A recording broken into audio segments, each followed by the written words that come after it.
Hello everyone, welcome to free period. ഇന്ന് നമ്മൾ discuss ചെയ്യുന്നത് Calicut university FIUGP journalism basics of communication എന്ന് പറയുന്ന മൈനർ കോഴ്സിലെ ക്വസ്റ്റ്യൻസ് ബി സെക്ഷനിൽ ഏതൊക്കെ രീതിയിലുള്ള ക്വസ്റ്റ്യൻസാണ് വരിക എന്നുള്ളതാണ് ഇന്നത്തെ വീഡിയോയിൽ ഡിസ്കസ് ചെയ്യുന്നത്. അതുപോലെ തന്നെ സെക്ഷൻ സിയിൽ essay ക്വസ്റ്റ്യൻസ് ഏതൊക്കെയായിരിക്കും വരിക എന്നുള്ളതാണ് നമ്മൾ ഡിസ്കസ് ചെയ്യാൻ പോകുന്നത്. അപ്പോൾ ആദ്യമായിട്ട് നമ്മൾ സെക്ഷൻ ബി ആണ് നോക്കുന്നത്. ഒന്നാമത്തെ ക്വസ്റ്റ്യൻ നമുക്ക് വരാൻ ചാൻസ് ഉള്ള ഒരു ക്വസ്റ്റ്യനാണ് explain the stages of interpersonal communications എന്ന് പറയുന്നത്. അതായത് ഇൻ്റർപേഴ്സണൽ കമ്മ്യൂണിക്കേഷനിലുള്ള സ്റ്റേജുകൾ ഏതെല്ലാമായിരിക്കും എന്നുള്ളതാണ് ചോദ്യം എന്ന് പറയുന്നത്. നമ്മൾ ഓൾറെഡി ഫസ്റ്റ് മൊഡ്യൂളുകളിലായിട്ട് നമ്മൾ ഡിസ്കസ് ചെയ്തിട്ടുണ്ടായിരുന്നു സ്റ്റേജുകൾ ഏതൊക്കെയാണ് എന്നുള്ളത്. 3 സ്റ്റേജുകളിലായിട്ടാണ് നമുക്ക് ഡിവൈഡ് ചെയ്യാൻ കഴിയുന്നത്. Casual stage, personal stage, intimate സ്റ്റേജുകൾ എന്ന് പറയുന്നത്. കാഷ്വൽ സ്റ്റേജ് എന്ന് പറഞ്ഞു കഴിഞ്ഞാൽ ഇനീഷ്യൽ സ്റ്റേജാണ്. അതായത് നമ്മൾ സ്റ്റാർട്ടിങ്ങിൽ ഗുഡ് മോർണിംഗ്, അതുപോലെ തന്നെ how are you, hi, hello തുടങ്ങിയിട്ടുള്ള കാര്യങ്ങളൊക്കെ പറഞ്ഞുകൊണ്ട് ഒരു കമ്മ്യൂണിക്കേഷൻ സ്ഥാപിക്കുന്നതാണ് കാഷ്വൽ സ്റ്റേജുകൾ എന്ന് പറയുന്നത്. പേഴ്സണൽ സ്റ്റേജ് എന്ന് പറഞ്ഞു കഴിഞ്ഞാൽ സെക്കൻഡ് സ്റ്റേജാണ്. അതിനെയാണ് പേഴ്സണൽ സ്റ്റേജ് എന്ന് പറയുന്നത്. മോർ പേഴ്സണൽ എലമെൻറ്റുകൾ കാര്യങ്ങളൊക്കെ കോൺവെർസേഷനിലേക്ക് കൊണ്ടുവരുന്ന സ്റ്റേജായിരിക്കും പേഴ്സണൽ സ്റ്റേജുകൾ എന്ന് പറയുന്നത്. അതായത് നമുക്ക് മറ്റൊരാളുടെ ഒരു ഇംപ്രഷൻസ് നേടിയെടുക്കുക, അല്ലെങ്കിൽ നമ്മളുടെ ഫീലിങ്സുകൾ ഷെയർ ചെയ്ത് കൊടുക്കുക തുടങ്ങിയിട്ടുള്ള കാര്യങ്ങളൊക്കെ ആയിരിക്കും പേഴ്സണൽ സ്റ്റേജുകൾ എന്ന് പറയുന്നത്.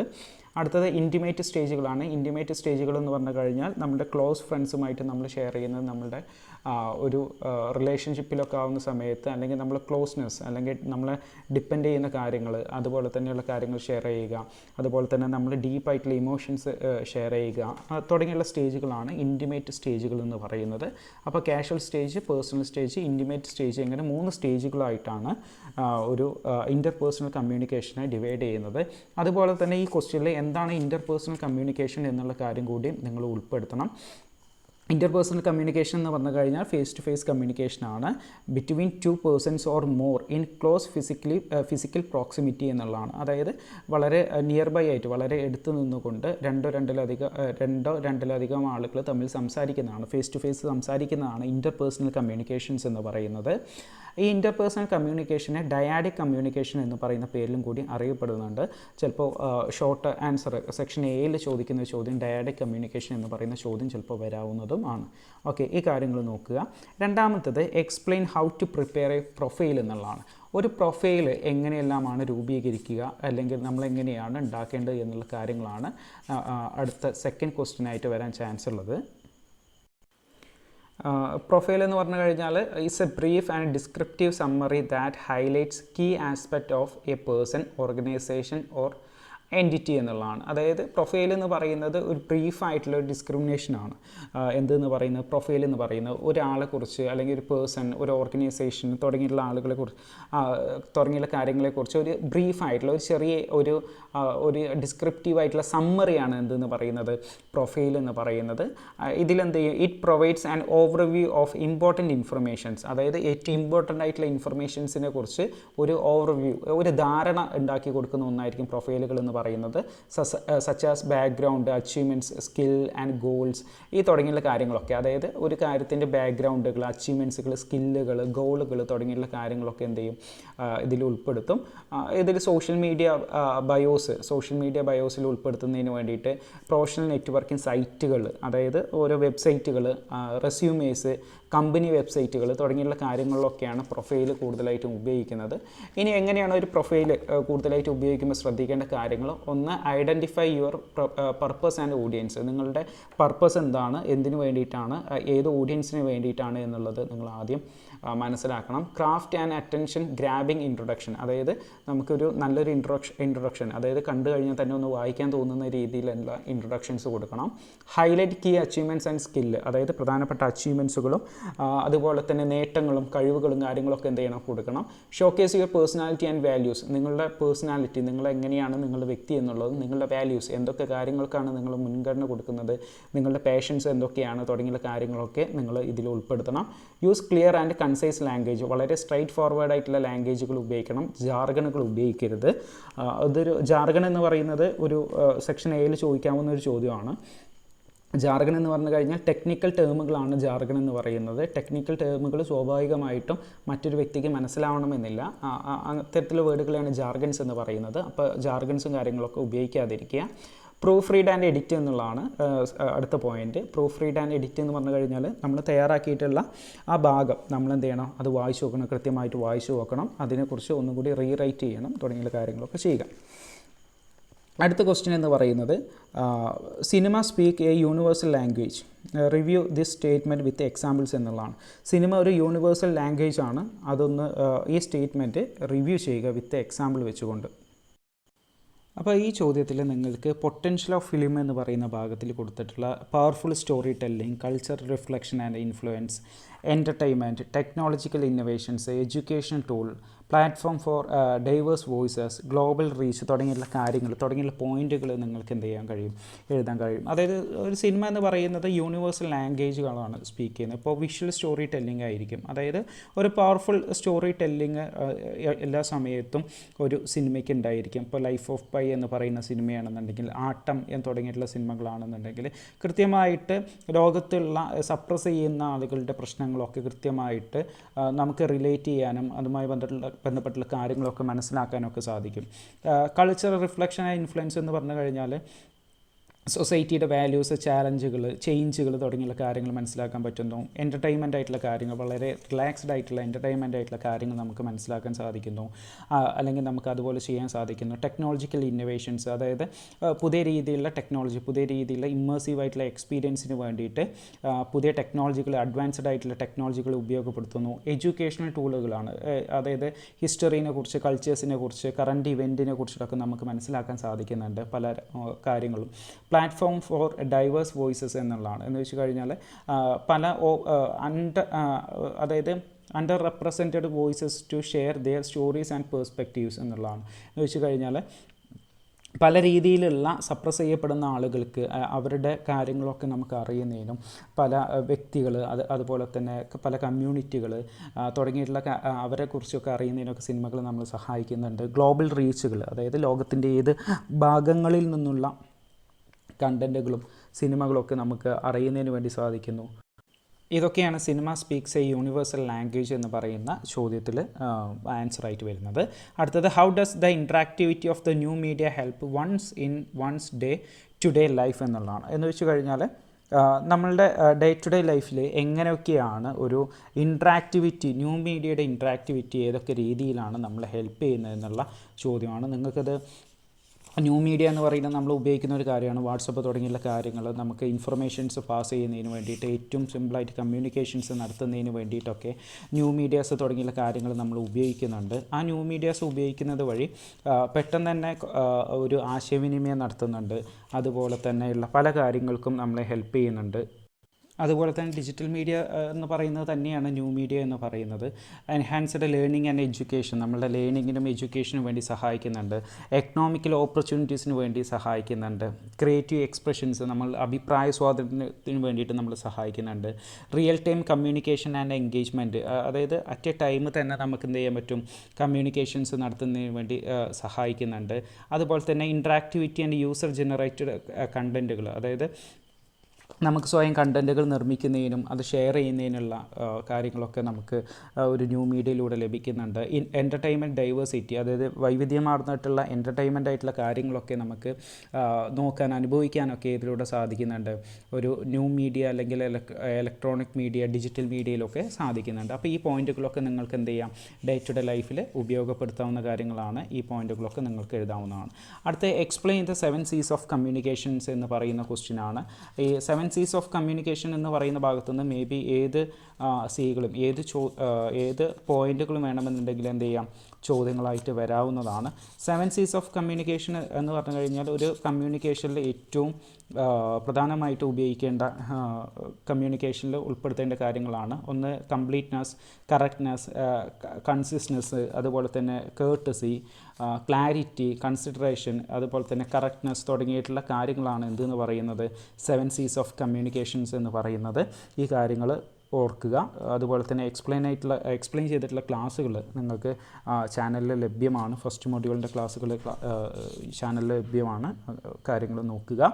അടുത്ത radio is A blind media. How does it affect the communicator positively and negatively? Radio എന്ന് പറയുന്ന ഒരു ബ്ലൈൻഡ് മീഡിയ ആണ്. ഇതെങ്ങനെ ഒരു കമ്മ്യൂണിക്കേറ്ററെ പോസിറ്റീവായിട്ടും നെഗറ്റീവായിട്ടും എങ്ങനെ ബാധിക്കുന്നു എന്നുള്ളതാണ് ചോദ്യം. അപ്പോൾ റേഡിയോ എന്ന് പറയുന്നത് എന്താണ്? ഒരു ബ്ലൈൻഡ് മീഡിയ ആണ്. റേഡിയോ നമുക്ക് എന്ത് ചെയ്യേണ്ട ആവശ്യങ്ങളില്ല, ഒരു കാണേണ്ട ആവശ്യങ്ങളില്ല, കേൾക്കേണ്ട ആവശ്യങ്ങൾ മാത്രമേ ഉള്ളൂ ഏതിന്? റേഡിയോസിന്. അപ്പോൾ സ്വാഭാവികമായിട്ടും ഇതൊരു ബ്ലൈൻഡ് മീഡിയ ആണ്. ഇല്ലിറ്ററേറ്റ് ആയിട്ടുള്ള വിദ്യാഭ്യാസം നേടാത്ത ആളുകൾക്ക് വരെ കൃത്യമായിട്ട് റേഡിയോസിലൂടെ മനസ്സിലാക്കാൻ വേണ്ടി സാധിക്കുന്നു എന്നുള്ളതാണ് ഇതിൻ്റെ ഏറ്റവും പ്രധാനപ്പെട്ട ഒരു പോയിൻ്റ് എന്ന് പറയുന്നത്. അപ്പോൾ നമ്മൾ ഇതിൽ എഴുതേണ്ടത് ഇതിൻ്റെ ഫീച്ചേഴ്സും അതുപോലെ തന്നെ അഡ്വാൻറ്റേജസ്, ഡിസ്അഡ്വാൻറ്റേജസ് എന്നുള്ള കാര്യങ്ങൾ എന്തെല്ലാമാണ് എന്നുള്ളതാണ്. അപ്പോൾ ഇതിൻ്റെ ക്യാരക്ടറിസ്റ്റിക്സുകളായിട്ട് നമുക്ക് റേഡിയോ പെയിൻറ്റ്സ് പിക്ചർ വിത്ത് വേർഡ്സ് എന്നുള്ള കാര്യം ഉപയോഗിക്കാം. അതായത് റേഡിയോ വാക്കുകളിലൂടെ നമുക്ക് എന്താണ് എന്നുള്ളത് കൃത്യമായിട്ട് മനസ്സിലാക്കി തരുന്നുണ്ട്. റേഡിയോ സ്പീക്സ് ടു മില്യൺസ്, നിരവധി ആളുകളോട് റേഡിയോ സംസാരിക്കുന്നുണ്ട്. അതുപോലെ തന്നെ റേഡിയോ ഹാസ് നോ ബൗണ്ടറീസ് എന്ന് പറയുന്ന പോയിന്റുകൾ എഴുതാം. അതായത് റേഡിയോസിന് എന്തില്ല, ബൗണ്ടറീസുകളില്ല. മൗണ്ടെയിൻസുകളും അതുപോലെ തന്നെ ഡീപ്പായിട്ടുള്ള ഓഷ്യൻസും ഒക്കെ കവർ ചെയ്യാൻ കഴിയുന്ന ഒന്നാണ് റേഡിയോ സിഗ്നൽസ് എന്ന് പറയുന്നത്. റേഡിയോ ഒരു ബാക്ക്ഗ്രൗണ്ട് മീഡിയമായിട്ട് ഉപയോഗിക്കപ്പെടുന്നുണ്ട്. അതുപോലെ തന്നെ റേഡിയോ ഇസ് ലോ കോസ്റ്റ്, കുറഞ്ഞ ചിലവിൽ ലഭ്യമാവുന്നതാണ് റേഡിയോസ് എന്ന് പറയുന്നത്. നോ ലിറ്ററസി റിക്വയർഡ്, ഒരു രീതിയിലുള്ള വിദ്യാഭ്യാസം ആവശ്യമായിട്ട് ഇല്ല റേഡിയോസിന്. റേഡിയോ ഈസ് പോർട്ടബിൾ, ഒരു പോർട്ടബിൾ മീഡിയമാണ് എന്തെന്ന് പറയുന്നത്, റേഡിയോ എന്ന് പറയുന്നത്. അപ്പോൾ ഇത്തരത്തിലുള്ള കാര്യങ്ങളൊക്കെ നമുക്ക് ഒരു പോസിറ്റീവായിട്ട് നമുക്ക് ഉപയോഗിക്കാൻ കഴിയുന്നതാണ്. ലിമിറ്റേഷൻസ് എന്ന് പറഞ്ഞു കഴിഞ്ഞാൽ എന്താ? ലിമിറ്റേഷൻസ് അല്ലെങ്കിൽ എന്തൊക്കെയാണ് ബുദ്ധിമുട്ടുകളായിട്ട് വരുന്നത്? ലാക്ക് ഓഫ് വിഷ്വൽ സപ്പോർട്ടുകൾ എന്ന് പറയുന്നത് വളരെ കുറവാണ് ഒരു റേഡിയോയ്ക്ക്. അതുപോലെ തന്നെ major investment to manage a radio station എന്നുള്ള ഒരു റേഡിയോ സ്റ്റേഷൻസ് കാര്യങ്ങളൊക്കെ മാനേജ് ചെയ്യണമെന്നുണ്ടെങ്കിൽ, ഒരു കമ്മ്യൂണിക്കേറ്റർക്ക് അത് തയ്യാറാക്കണമെന്നുണ്ടെങ്കിൽ അതിന് ഇൻവെസ്റ്റ്മെൻറ്റ് എന്ന് പറയുന്നത് കൂടുതലാണ്. അതുപോലെ തന്നെ fractionalized audience due to same format എന്നുള്ളതാണ്. അതായത് വ്യത്യസ്തമായിട്ടുള്ള ഓഡിയൻസുകളായിരിക്കും ഒരേ ഫോർമാറ്റിൽ ഉണ്ടായിരിക്കുക എന്നുള്ളതാണ്. പിന്നെ considered as a background medium, അതായത് ഇതൊരു ബാക്ക്ഗ്രൗണ്ട് മീഡിയമായിട്ട് മാത്രമാണ് റേഡിയോസിനെ കൺസിഡർ ചെയ്യുന്നത്. പാസീവ് ലിസണേഴ്സ് ആയിരിക്കും, അതായത് എല്ലാ സമയത്തും കേട്ടുകൊണ്ടിരിക്കുന്ന ലിസണേഴ്സ് ആയിരിക്കുകയില്ല റേഡിയോസിന്. Channel suffering leads to incomplete messages എന്നുള്ളതാണ് അടുത്ത പോയിന്റ്. എന്ന് വെച്ച് കഴിഞ്ഞാൽ ചാനലുകൾ സഫറിങ്സ് വരിക, ലോഡിംഗ് ആവുന്ന സമയത്തൊക്കെ അല്ലെങ്കിൽ റേഞ്ചുകൾ കൃത്യമായിട്ട് കേൾക്കുന്നില്ല എന്നുണ്ടെങ്കിൽ, റേഞ്ചുകൾ കൃത്യമായിട്ട് ലഭ്യമാവുന്നില്ല എന്നുണ്ടെങ്കിൽ അതൊരു ഇൻകംപ്ലീറ്റ് മെസ്സേജുകളായിട്ട് വരാം. പിന്നെ അതുപോലെ തന്നെ difficult to build large reach, അതായത് വലിയ രീതിയിലുള്ള ആളുകളിലേക്ക് എത്തിക്കുക എന്ന് പറയുന്നത് വളരെ ബുദ്ധിമുട്ടുള്ള കാര്യമാണ്. ഈ കാര്യങ്ങളൊക്കെയാണ് radio is A blind media എന്ന് പറയുന്ന ഭാഗത്ത് എങ്ങനെയാണ് കമ്മ്യൂണിക്കേറ്റർക്ക് പോസിറ്റീവും നെഗറ്റീവും ആയി വരിക എന്ന് പറയുന്ന ഭാഗത്ത് ഡിസ്കസ് ചെയ്യാൻ കഴിയുന്നത്. ഓക്കെ, അടുത്തത് differentiate between resume and profile, provide example to illustrate differences. അതായത് റെസ്യൂമെയും പ്രൊഫൈലും തമ്മിലുള്ള വ്യത്യാസം എന്ത് എന്നുള്ളതാണ് പ്രധാനമായിട്ടും ചോദിക്കുന്നത്.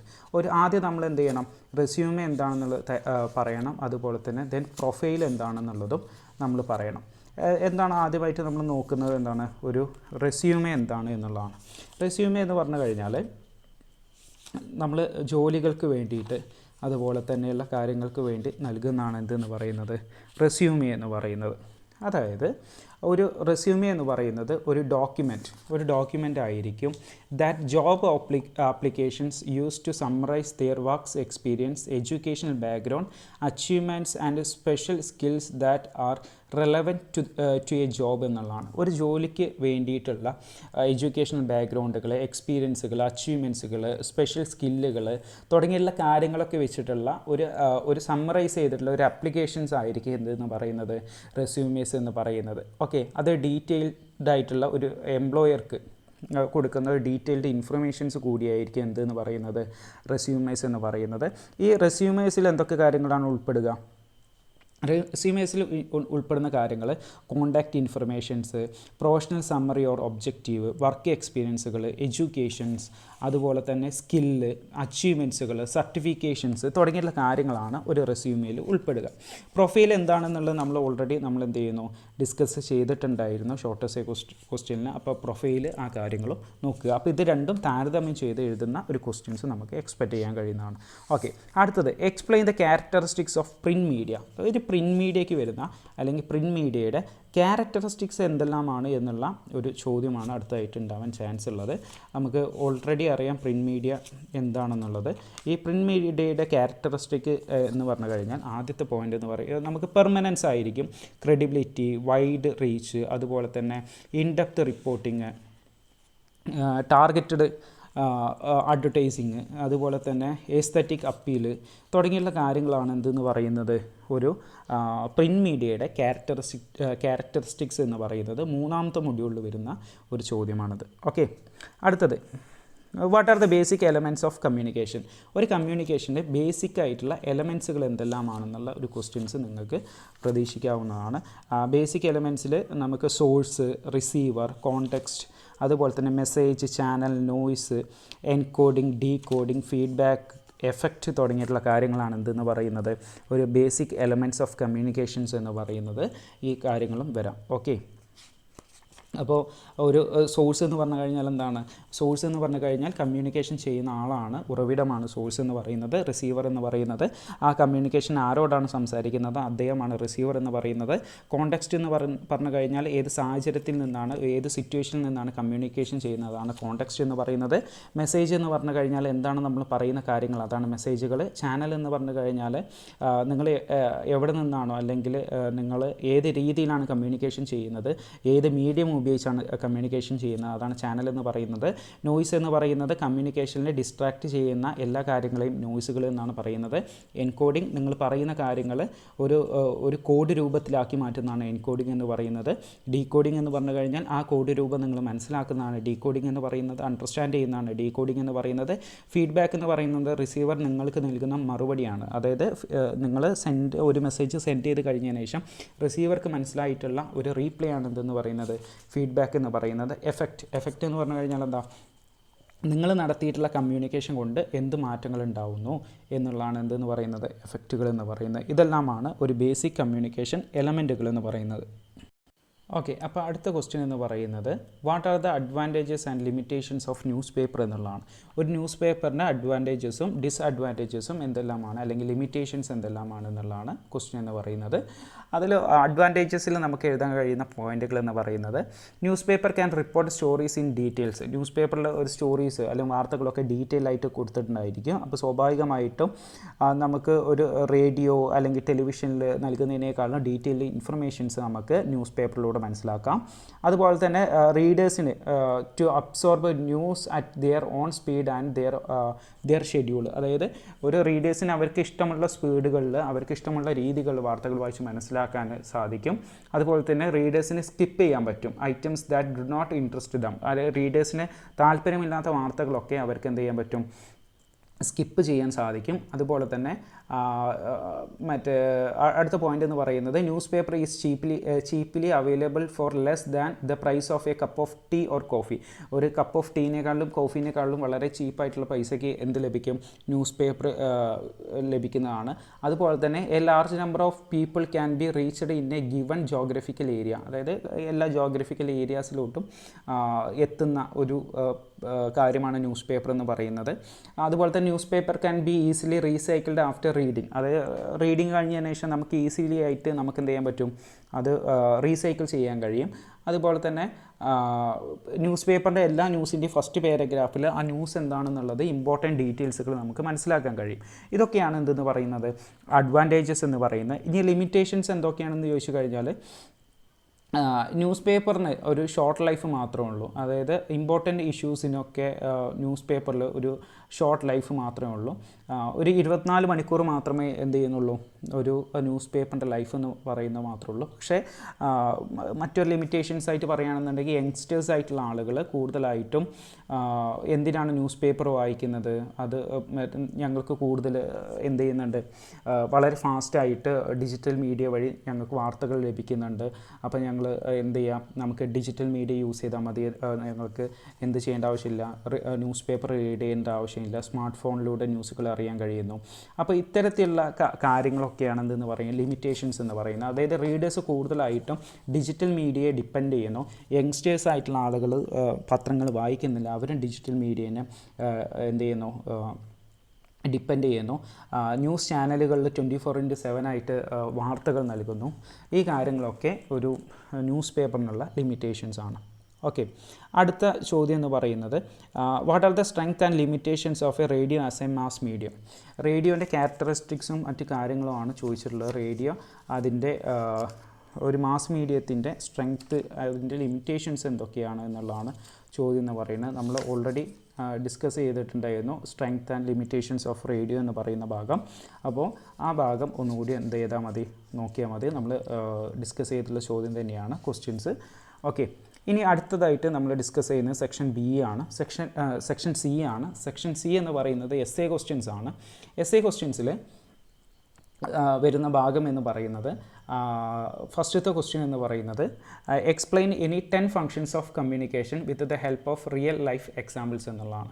എന്ന് വെച്ച് കഴിഞ്ഞാൽ നിങ്ങളുടെ റിയൽ ലൈഫിൽ വരുന്ന കമ്മ്യൂണിക്കേഷനിൽ വരുന്ന എക്സാമ്പിൾ വെച്ചുകൊണ്ട് കമ്മ്യൂണിക്കേഷൻ്റെ ഏതെങ്കിലും 10 ഫങ്ഷനുകളെ കുറിച്ചിട്ട് എന്ത് ചെയ്യുക, എഴുതാനാണ് നിങ്ങളോട് പറഞ്ഞിട്ടുള്ളത്. ഓക്കെ, അപ്പോൾ ഇതിൽ നിങ്ങൾ തയ്യാറാക്കുന്ന സമയത്ത് നിങ്ങൾക്ക് എന്ത് ചെയ്യണം, കമ്മ്യൂണിക്കേഷൻസ് എന്താണെന്ന് എഴുതണം. ഇനി എങ്ങനെയാണ് നിങ്ങൾക്ക് ഒരു കമ്മ്യൂണിക്കേഷന് എങ്ങനെയൊക്കെയാണ് നിങ്ങളുടെ റിയൽ ലൈഫിൽ ഹെൽപ്പ് ചെയ്യുന്നത്. ഇപ്പോൾ ഉദാഹരണത്തിന് ഇൻഫർമേഷൻ ഷെയറിങ്ങിന് വേണ്ടി നിങ്ങൾ ഹെൽപ്പ് ചെയ്യുന്നുണ്ട്, എഡ്യൂക്കേഷന് വേണ്ടി ഹെൽപ്പ് ചെയ്യുന്നുണ്ട്, അതുപോലെ തന്നെ സോഷ്യൽ ഇൻട്രാക്ഷന് വേണ്ടിയിട്ട് നിങ്ങൾ സഹായിക്കുന്നുണ്ട്, പെർസ്യൂഷൻ അതായത് ഓരോ ഒപ്പീനിയൻസ് ഡിസിഷൻസ് എടുക്കുന്നതിന് വേണ്ടി നിങ്ങൾ സഹായിക്കുന്നുണ്ട്, എൻ്റർടൈൻമെൻറ്റിന് വേണ്ടിയിട്ട് നിങ്ങൾക്ക് എൻജോയ് ചെയ്യുക, അതുപോലെ തന്നെ പരസ്പരം അങ്ങോട്ടും ഇങ്ങോട്ടും സംസാരിക്കുക തുടങ്ങിയുള്ള കാര്യങ്ങൾക്ക് വേണ്ടിയിട്ട്, എൻ്റർടൈൻമെൻ്റ് ആയിട്ടുള്ള കാര്യങ്ങൾ വേണ്ടിയിട്ട്, ഡിസിഷൻ മേക്കിങ്ങിന്, അതുപോലെ തന്നെ കൾച്ചറൽ പെർസ്യൂവേഷൻസ് അതായത് കൾച്ചറലായിട്ടുള്ള വാല്യൂസ് ആയിട്ടുള്ള കാര്യങ്ങളെക്കുറിച്ച് മനസ്സിലാക്കുന്നതിന് വേണ്ടിയിട്ട്,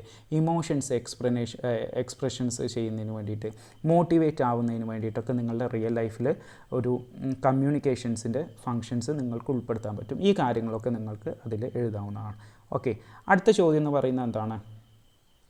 അടുത്ത ചോദ്യം എന്ന് പറയുന്നത് the electronic media including radio, film, television have become a essential part of our lives discuss. അതായത് ഇലക്ട്രോണിക് മീഡിയ, റേഡിയോ, ടെലിവിഷനും അതുപോലെ തന്നെ ഫിലിമും ഒക്കെ നമ്മളുടെ ജീവിതത്തിൻ്റെ ഒരു പാർട്ടായിട്ടുണ്ട്. അതൊന്ന് ഡിസ്കസ് ചെയ്യാനാണ്. അപ്പോൾ നമ്മൾ അതിനൊരു ഇൻട്രൊഡക്ഷൻ തയ്യാറാക്കണം. ഇൻട്രൊഡക്ഷൻ തയ്യാറാക്കുമ്പോൾ ഇലക്ട്രോണിക് മീഡിയ എന്താണ്, അതിൻ്റെ ഇമ്പോർട്ടൻസ് എന്താണ് എന്നുള്ള കാര്യങ്ങളൊക്കെ നിങ്ങൾ എന്ത് ചെയ്യണം, അതിൽ ഉൾക്കൊള്ളിക്കണം. അതുപോലെ തന്നെ നിങ്ങൾക്ക് എന്ത് ചെയ്യാം, ഈ റേഡിയോ, ഫിലിം, ടെലിവിഷൻ തുടങ്ങിയുള്ള കാര്യങ്ങൾ നിങ്ങളുടെ എഡ്യൂക്കേഷനിൽ എങ്ങനെയാണ് ഇമ്പാക്റ്റ് ചെയ്യുന്നത്. ഇപ്പോൾ ഉദാഹരണത്തിന് ഇലക്ട്രോണിക് മീഡിയ ഇപ്പോൾ നിങ്ങൾക്ക് ഓൺലൈൻ പ്രോഗ്രാമുകളായിട്ട് നിങ്ങൾ സ്റ്റുഡൻസ് ലേൺ ചെയ്യുന്നത്, എഡ്യൂക്കേഷണൽ ചാനലുകൾ വഴി ഇപ്പോൾ നിങ്ങൾ കാണുന്നത്, ഇപ്പോൾ നിങ്ങൾ ഫ്രീ പീരീഡ് എന്ന് പറയുന്ന ചാനൽ നിങ്ങൾ കാണുന്നുണ്ടല്ലോ. അപ്പോൾ ഇത്തരത്തിൽ എഡ്യൂക്കേഷന് നിങ്ങളെ ഹെൽപ്പ് ചെയ്യുന്ന എഴുതാം. എൻ്റർടൈൻമെൻ്റ് ആയിട്ടുള്ള കാര്യങ്ങൾ, ഇപ്പോൾ ഉദാഹരണത്തിന് നിങ്ങൾ മൂവീസ് കാണുന്നു, അതുപോലെ തന്നെ മ്യൂസിക് നിങ്ങൾ കേൾക്കുന്നു തുടങ്ങിയുള്ള കാര്യങ്ങൾ. ന്യൂസ് ആൻഡ് അവയർനെസ് എന്ന് പറയുന്ന പോയിന്റുകൾ എഴുതാം. അതായത് റേഡിയോ, TV തുടങ്ങിയുള്ള കാര്യങ്ങൾ വഴി നിങ്ങൾ ന്യൂസ് റിപ്പോർട്ടുകൾ, എലക്ഷൻ റിപ്പോർട്ടുകൾ തുടങ്ങിയുള്ള പല കാര്യങ്ങളെക്കുറിച്ച് നിങ്ങൾ കാണുന്നുണ്ട്, അറിയുന്നുണ്ട്. സോഷ്യൽ കണക്ടിവിറ്റി എന്ന് വെച്ച് കഴിഞ്ഞാൽ മീഡിയ എന്ത് ചെയ്യുന്നുണ്ട്, എക്സ്പീരിയൻസുകൾ അതായത് ലൈവായിട്ടുള്ള പല കാര്യങ്ങളും നമ്മൾ കാണുന്നത് കൊണ്ട് സോഷ്യൽ കണക്ടിവിറ്റി, സൊസൈറ്റിയിൽ എന്തൊക്കെയാണ് ഉണ്ടാകുന്നത് എന്നുള്ള കാര്യത്തെക്കുറിച്ച് നിങ്ങൾക്ക് അറിയുന്നതിന് വേണ്ടിയിട്ട് സാധിക്കുന്നുണ്ട്. പിന്നെ ക്രിറ്റിസിസം ഓർ ചാലഞ്ചസ് എന്ന് വെച്ച് കഴിഞ്ഞാൽ മീൻസ് നമുക്ക് അഡിക്ഷൻസ് ഉണ്ടാക്കാൻ, അതുപോലെ തന്നെ മിസ്ഇൻഫർമേഷൻസ് പാസ് ചെയ്യാൻ, പിന്നെ പ്രൈവസി ഇല്ലാതാവാനൊക്കെ ചാൻസുകൾ ക്രിറ്റിസിസം ഓർ ചാലഞ്ച് എന്ന് പറയുന്ന ഭാഗത്തിൽ പറയാം. അപ്പോൾ ഇത്രയും പോയിന്റുകളൊക്കെ നിങ്ങൾക്ക് എന്ത് ചെയ്യാം, ഇതിൽ ആഡ് ചെയ്യാവുന്നതാണ്. ഓക്കെ, അടുത്തത് what is social media algorithms, analyse the pros and cons of the algorithms based on your experiences and observations. ഈ പ്രോസ് ആൻഡ് കോൺസ് എന്ന് പറഞ്ഞു കഴിഞ്ഞാൽ അഡ്വാൻറ്റേജസും ഡിസ്അഡ്വാൻറ്റേജസും ആണ് ഉദ്ദേശിക്കുന്നത്. അപ്പോൾ ആദ്യം നമ്മൾ എന്ത് എഴുതണം, എസ് എ ക്വസ്റ്റ്യൻ എഴുതുന്ന സമയത്ത് ആദ്യം നമ്മൾ എന്ത് ചെയ്യണം, ഒരു സോഷ്യൽ മീഡിയ അൽഗോരിതം എന്താണെന്ന് എഴുതണം. എന്താ social media algorithm? Algorithm are automated system used by platforms like Facebook, Instagram, YouTube to show content based on user preferences. അതായത് അൽഗോരിതം എന്ന് പറയുന്നത് ഒരു ലാംഗ്വേജ് ആണ്, ഓട്ടോമേറ്റഡ് സിസ്റ്റമാണ്. അതെന്ത് ചെയ്യുന്നു, ഫേസ്ബുക്ക്, ഇൻസ്റ്റാഗ്രാം, യൂട്യൂബ് തുടങ്ങിയുള്ള കാര്യങ്ങളാണ് വർക്ക് ചെയ്യുന്നത്. എന്തിനു വേണ്ടിയിട്ട് വർക്ക് ചെയ്യുന്നത്?